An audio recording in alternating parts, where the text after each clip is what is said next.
ఈరోజు అధికారాన్ని పోగొట్టుకున్నారు. కేవలం వాళ్ళ యొక్క పొగరుబోతుతనంతోనే వాళ్ళ గొయ్యి వాళ్ళు దవ్వుకున్నారు. పూర్తి ఈరోజు మనం చూస్తుంటే అన్ని పాస్బుక్ల మీద వాళ్ళ ఫోటోలే జగన్మోహన్ రెడ్డి. అదే రకంగా మరి సర్వే చేయించి దాని మీద రాళ్ళు బాతితే వాటి మీద కూడా ఆయన చివరకు నేను గ్రామాలలో తిరుగుతుంటే పిల్లలకు స్కూలు పిల్లలకు పెట్టే భోజనం దాంట్లో గుడ్డు ఇచ్చేటటువంటి ఆ ప్రోగ్రాం, ఆ గుడ్డు మీద కూడా జగన్మోహన్ రెడ్డి ఫోటో. ఏంటిది? అందుకే ఆయనను ఈ రకంగా ఓడించారు. చూడండి, నిన్న రిషికొండ, ఆ రిషికొండ ప్యాలెసే ఆయన సమాధి. ఈరోజు అక్కడ ఏదో వింటుంటాం మనం, తాజ్మహల్ కట్టారు, ఎవరో నూర్జహాన్ చనిపోతే షాజహాన్ కట్టించాడు ఆమె మీద ప్రేమతో అని చెప్పి.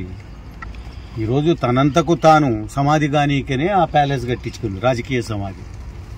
ఏది మన రిషికొండ. చిచి, అందరూ ప్రజలంతా చీకొడతా ఉన్నారు. ఎటువంటి వాడిని ఎన్నుకుంటేమిరా మనం, ఇటువంటి వాడిని ఏందా అని చీయని వాళ్ళంతకు వాళ్ళే ప్రజలంతా చీకొట్టే పరిస్థితికి తెచ్చుకున్నాడు ఆయన. ఆయన ఏదో నేను మళ్ళీ తిరుగుతా అంటున్నాడు. నువ్వు తిరుగుతే ఆ రోజు నీకు కోడి కత్తి అని ఒకటి పెట్టివి, మళ్ళీ ఏదో గురకరాయితో కొట్టించుకొని మ్యాచ్ ఫిక్సింగ్ పెట్టుకుంటుంది. ఈసారి గురకరాళ్ళు కాదు, నీ మీద పడేది చెప్పులు, బూట్లు. అదే రకంగా మరి ఏం రాళ్ళు పడతాయో తెలియదు. అంతనా దుర్మార్గము? ఏ రాచరికమా? రాజు నువ్వేమన్నా యాడ్ నుంచి వచ్చింది నీకు రాచరికము? ప్రజలు ఎన్నుకోవాలా? ఆయన అంత ప్యాలెస్ కట్టా అంటే అది ఏదో ఇంకా మొత్తము అనౌన్స్ చేసేటట్టుగా ఉన్నాడు ఆయన. ఒకటేసారి నేనే రాజును, ఎవడు లేడు, ఎలక్షన్లు లేవు, లేకపోతే ఎందుకు కట్టిస్తారా? ఎట్లా దుర్మార్గమైన చర్యలు ఈరోజు పతనానికి మరి అవి ఈరోజు ఆయన పతనం ఆయన్నే తెచ్చిపెట్టుకున్నారు. Yes, purchased problems. నాకు తెలిసి చెప్తున్నా, గొయ్యి ఆయన్నే తవ్వుకొని దాంట్లో ఆయన్నే బూడ్చుకున్నాడు. ఓకే, అదంతా జగన్మోహన్ రెడ్డి గారి వ్యవహారం. ఎకనామికంగా 5 సంవత్సరాలు పరిపాలన చేసినటువంటి ఈ పరిపాలన అంతమైంది. ఇంకా పేదలు, బీద, బిక్కి అన్నటువంటి వారి బాగోగుల కోసరం, నిరుద్యోగుల బాగు కోసరం, రైతుల బాగు కోసరం, మరి బలహీన బడుగు వర్గాల బాగు కోసమే చంద్రబాబు నాయుడు, లోకేష్ గారు ఇద్దరు కూడాను మరి శ్రమిస్తారు. తప్పనిసరిగా వారికి న్యాయం జరిగేంత వరకు కూడా, ప్రతి కుటుంబానికి న్యాయం జరిగే వరకు ఊరుకుండరు. కానీ ఒకటే నేను నా దృష్టికి వచ్చినది చెప్తున్నా, చంద్రబాబు నాయుడు గారి దృష్టికి కూడా తీసుకెళ్తాం తొందరలో.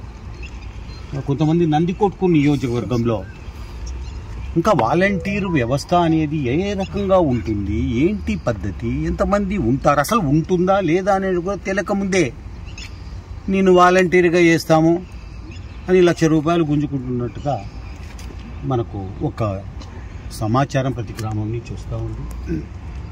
ఈ తోలు తీస్తాం ఏమనుకుంటున్నారో మీరు పేదల దగ్గర ఈ రకంగా, పేదలకు రూల్ ప్రకారంగా చంద్రబాబు నాయుడు పరిపాలనలో ఏమి నిర్దేశిస్తారో దాని ప్రకారంగా జరగాల్సిందే. కానీ మీరు ఈ వంట వాళ్ళ పోస్టులు, వంట చేస్తారు స్కూళ్ళల్లో, వాళ్ళ పోస్టులకు డబ్బు గుంజుకోవడము, లేకపోతే వాలంటీర్లు ఒకరొకరి దగ్గర ₹1,00,000 గుంజుకోవడము, లేకపోతే పోస్టులు వేపిస్తామని చెప్పి డబ్బులు గుంజుకోవడం, ఇది చేస్తే ఈ తోలు తీసి ఉప్పు కారం పట్టించి కుట్లేస్తాం. చూడండి, జాగ్రత్త. ఇది పేదల ప్రభుత్వం. చంద్రబాబు నాయుడు గారికి ఏ రకమైన మచ్చ వచ్చినా ఒప్పుకునేది లేదు. అందుకే మేము ఇంతకాలము ఈ అవినీతి పరిపాలన మీద మేము యుద్ధం చేశాం. మరి తెలుగుదేశం పార్టీని గెలిపించుకున్నాం, ఈ దొంగనా కొడుకులను ఓడగొట్టినాం. మీరు కూడా ఈ రకమైన పద్ధతుల్లో పోతే మీకు శాస్తి తప్పదు. మీరేదో వాలంటీర్ పోస్టుకు ₹1,00,000 లేకపోతే ఇంకోటి గ్రామాలలో లిస్టు తయారు చేసుకొని చేస్తున్నట్టుగా తెలుస్తుంది. ఒప్పుకునే ప్రసక్తి లేదు. చంద్రబాబు నాయుడు గారు అసలు ఒప్పుకోరు. దీనికి అవినీతి లేనటువంటి పరిపాలన ఇవ్వాలని మేమంతా కూడా అది ఎక్కడైనా కానీ ఆంధ్రప్రదేశ్లో లేకుంటే నంద్యాల పార్లమెంటులో ఎక్కడైనా దానికోసమే కృషి చేస్తాం, శ్రమిస్తాం తప్ప ఇంకోటి కాదు. ఈ రకంగా వసూళ్లకు పాల్పడితే మాత్రం మీ తోలు తీసేది ఖాయమని చెప్పి తెలుస్తుంది. మరిన్ని వీడియోస్ కోసం ఛానల్ ని సబ్స్క్రైబ్ చేయండి. లేటెస్ట్ అప్డేట్స్ కోసం వాట్సాప్ ఛానల్ ని ఫాలో చేయండి. అండ్ లింక్ డిస్క్రిప్షన్ లో ఉంది.